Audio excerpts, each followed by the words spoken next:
am a writer. Writing books is my profession, but it's more than that, of course. It is also my great lifelong love and fascination. And I don't expect that that's ever going to change. But that said, something kind of peculiar has happened recently in my life and in my career, which has caused me to have to sort of recalibrate my whole relationship with this work.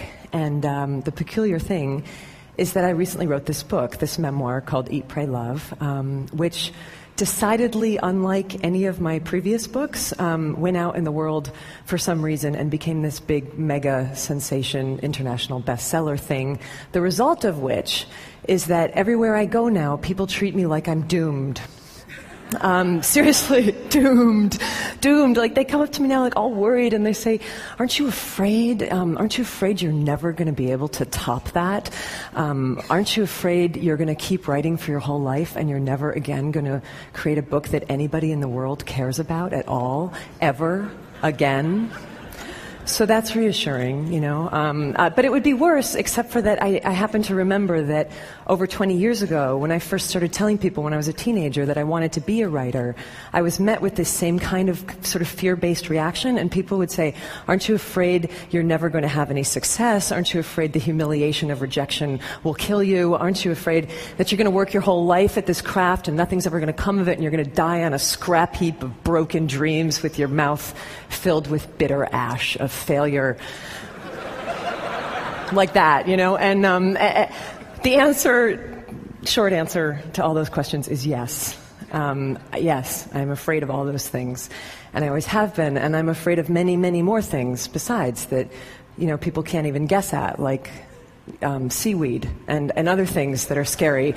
But when it comes to writing, the thing that I've been sort of thinking about lately and wondering about lately is why, you know? Is it rational?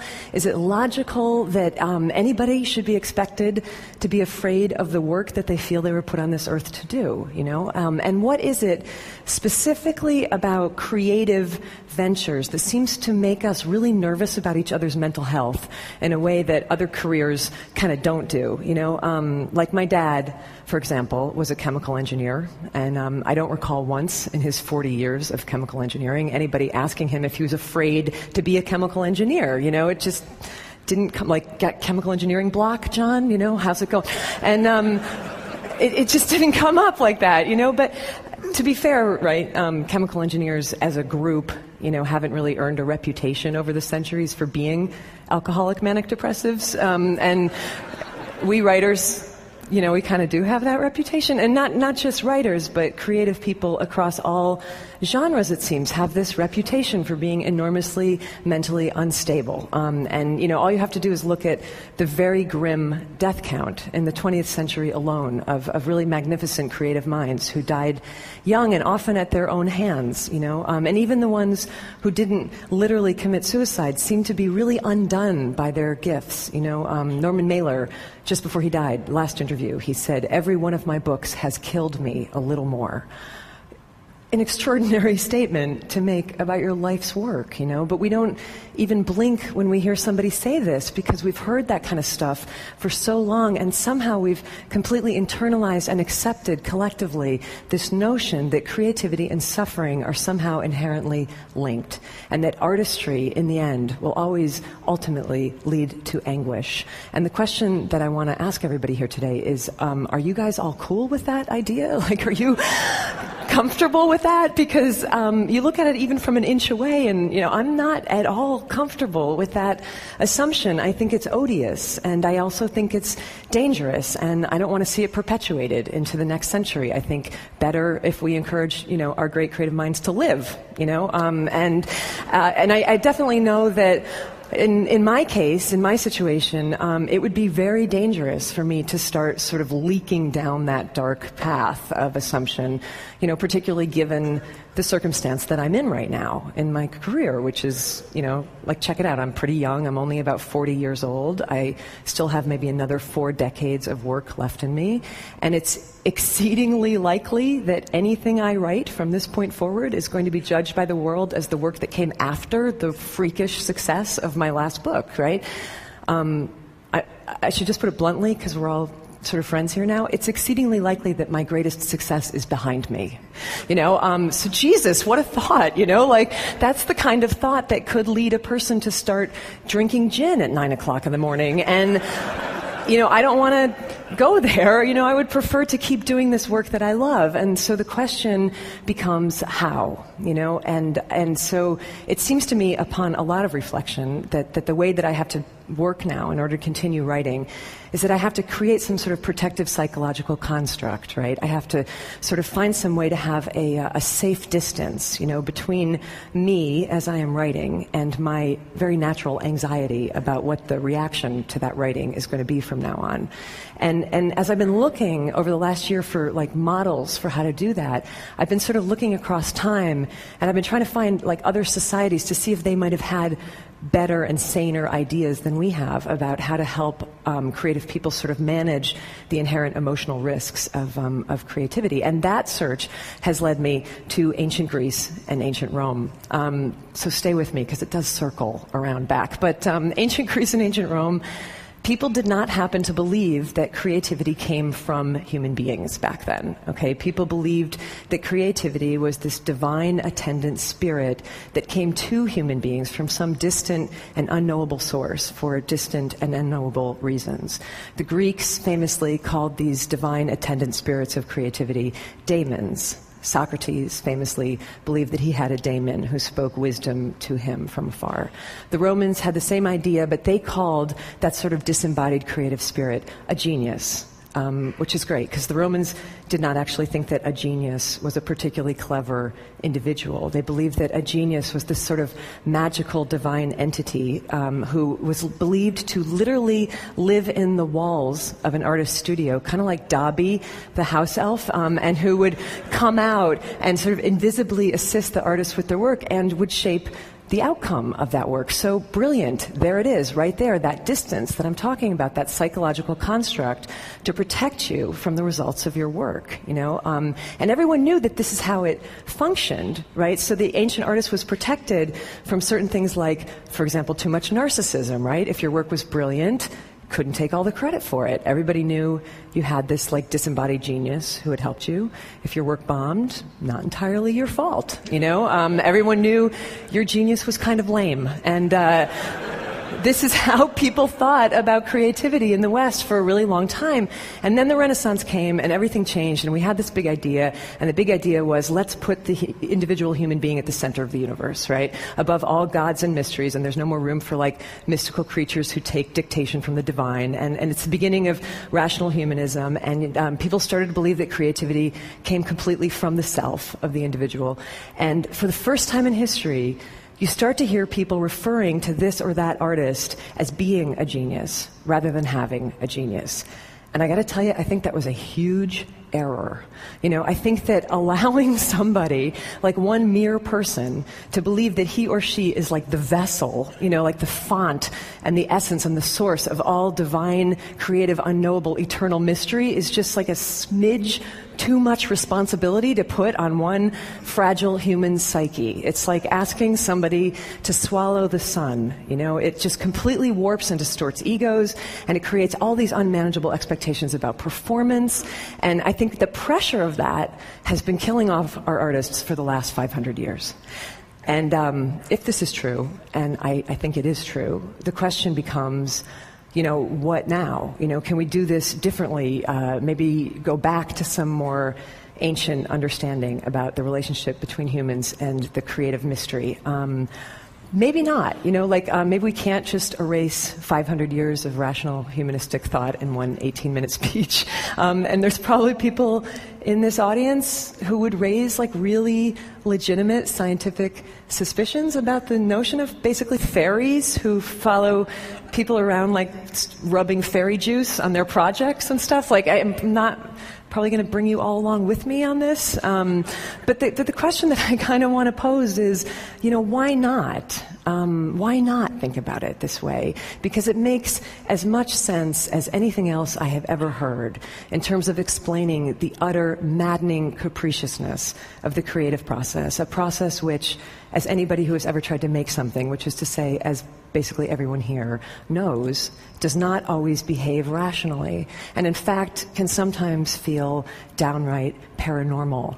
I had this encounter recently where I met the extraordinary American poet Ruth Stone, who's now in her 90s, but she's been a poet her entire life, and she told me that when she was growing up in rural Virginia, she would be out working in the fields, and she said she would feel and hear a poem coming at her from over the landscape, and she said it was like a thunderous train of air, and it would come barreling down at her over the landscape, and when she felt it coming, because it would shake the earth under her feet, she knew that she had only one thing to do at that point, and that was to, in her words, run like hell. And she would run like hell to the house, and she'd be getting chased by this poem, and the whole deal was that she had to get to a piece of paper and a pencil fast enough so that when it thundered through her, she could collect it and grab it on the page. And other times, she wouldn't be fast enough, so she'd be running and running and running, and she wouldn't get to the house, and the poem would barrel through her, and she would miss it. And she said it would continue on across the landscape, looking, as she put it, for another poet. And then there were these times, this is the piece I never forgot. She said that there were moments when she would almost miss it, right? So she's running into the house and she's looking for the paper, and the poem passes through her, and she grabs a pencil just as it's going through her, and then she said it was she would reach out with her other hand and she would catch it. She would catch the poem by its tail, and she would pull it backwards into her body as she was transcribing on the page. And in these instances, the poem would come up on the page perfect and intact, but backwards from the last word to the first. So when I heard that, I was like, that's uncanny. That's exactly what my creative process is like. It's not at all what my creative process. I'm not the pipeline, I'm a mule, and the way that I have to work is that I have to get up at the same time every day and sweat and labor and barrel through it really awkwardly. But even I, in my mulishness, even I have brushed up against that thing, at times. And I would imagine that a lot of you have too. Even I have had work or ideas come through me from a source that I honestly cannot identify. And what is that thing? And how are we to relate to it in a way that will not make us lose our minds, but in fact might actually keep us sane? And for me, the best contemporary example that I have of how to do that is the musician Tom Waits, who I got to interview several years ago on a magazine assignment, and we were talking about this. And Tom, for most of his life, he was pretty much the embodiment of the tormented contemporary modern artist. Trying to control and manage and dominate these sort of uncontrollable creative impulses, that were totally internalized. But then he got older and he got calmer. And one day he was driving down the freeway in Los Angeles, he told me, and this is when it all changed for him. And he's speeding along, and all of a sudden he hears this little fragment of melody, that comes into his head, as inspiration often comes elusive and tantalizing, and he wants it, it's gorgeous, and he longs for it, but he has no way to get it. He doesn't have a piece of paper, he doesn't have a pencil, he doesn't have a tape recorder. So he starts to feel all that old anxiety start to rise in him, I'm going to lose this thing, and then I'm going to be haunted by this song forever, and I'm not good enough, and I can't do it. And instead of panicking, he just stopped that whole mental process, and he did something completely novel. He just looked up at the sky and he said, "Excuse me, can you not see that I'm driving? Do I look like I can write down a song right now? If you really want to exist, come back at a more opportune moment when I can take care of you. Otherwise, go bother somebody else today. Go bother Leonard Cohen, And his whole work process changed after that. Not the work. The work was still oftentimes as dark as ever, but the process and the heavy anxiety around it was released when he took the genius out of him where it was causing nothing but trouble, and released it kind of back where it came from, and realized that this didn't have to be this internalized, tormented thing. It could be this peculiar, wondrous, bizarre collaboration, kind of conversation between Tom and the strange external thing that was not quite Tom. So when I heard that story, it started to shift a little bit the way that I worked too, and it already saved me once, this idea. It saved me when I was in the middle of writing Eat, Pray, Love, and I fell into one of those sort of pits of despair that we all fall into when we're working on something and it's not coming, and you start to think this is going to be a disaster, this is going to be the worst book ever written, not just bad, but the worst book ever written. And I started to think I should just dump this project, But then I remembered Tom talking to the open air, and I tried it. So so I just lifted my face up from the manuscript and I directed my comments to an empty corner of the room, and I said aloud, listen, you thing, you and I both know that if this book isn't brilliant, that is not entirely my fault, right? Because you can see that I am putting everything I have into this. You know, I don't have any more than this. So if you want it to be better, then you got to show up and do your part of the deal, okay? But if you don't do that, you know what? The hell with it. I'm going to keep writing anyway because that's my job. And I would please like the record to reflect today that I showed up for my part of the job. Because, thank you. In the end, it's like this, okay? Centuries ago, in the deserts of North Africa, people used to gather for these moonlight dances of sacred dance and music that would go on for hours and hours until dawn. And they were always magnificent because the dancers were professionals and they were terrific, right? But every once in a while, very rarely, something would happen and one of these performers would actually become transcendent. And I know you know what I'm talking about because I know you've all seen at some point in your life a performance like this, you know? And it was like time would stop and the dancer would sort of step through some kind of portal, and he wasn't doing anything different than he had ever done, you know, 1,000 nights before, but everything would align, and all of a sudden he would no longer appear to be merely human. You know, he would be like lit from within and lit from below, and all like lit up on fire with divinity. And when this happened back then, people knew it for what it was, you know, they called it by its name. They would put their hands together and they would start to chant, Allah, Allah, Allah, God, God, God, that's God, you know. Curious historical footnote. When the Moors invaded southern Spain, they took this custom with them, and the pronunciation changed over the centuries from Allah, Allah, Allah to Ole, Ole, Ole, which you still hear in bullfights and in flamenco dances in Spain when a performer has done something impossible and magic. Allah, Ole, Ole, Allah, magnificent, bravo, incomprehensible, there it is, a glimpse of God. Which is great, because we need that. But the tricky bit comes the next morning, right, for the dancer himself, when he wakes up and discovers that it's Tuesday at 11 a.m. and he's no longer a glimpse of God. He's just an aging mortal with really bad knees, and, you know, maybe he's never going to ascend to that height again, and maybe nobody will ever chant God's name again as he spins, and what is he then to do with the rest of his life? This is hard. This is one of the most painful reconciliations to make in a creative life, you know? But maybe it doesn't have to be quite so full of anguish if you never happened to believe in the first place that the most extraordinary aspects of your being came from you. But maybe if you just believed that they were on loan to you, you know, from some unimaginable source for some exquisite portion of your life to be passed along when you're finished with somebody else. And you know, if we think about it this way, it starts to change everything. You know, this is how I've started to think, and this is certainly how I was thinking about it in the last few months, you know, as I've been working on the book that will soon be published as the dangerously, frighteningly over-anticipated follow-up to my freakish success. And what I have to sort of keep telling myself when I get really psyched out about that is don't be afraid. Don't be daunted. Just do your job. Continue to show up for your piece of it, whatever that might be. If your job is to dance, do your dance. If the divine, cockeyed genius assigned to your case decides to let some sort of wonderment be glimpsed for just one moment through your efforts, then ole. And if not, do your dance anyhow. And ole to you nonetheless. I believe this and I feel like we must teach it. Ole to you nonetheless, just for having the sheer human love and stubbornness to keep showing up. Thank you. Thank you. Thank you. Thank you.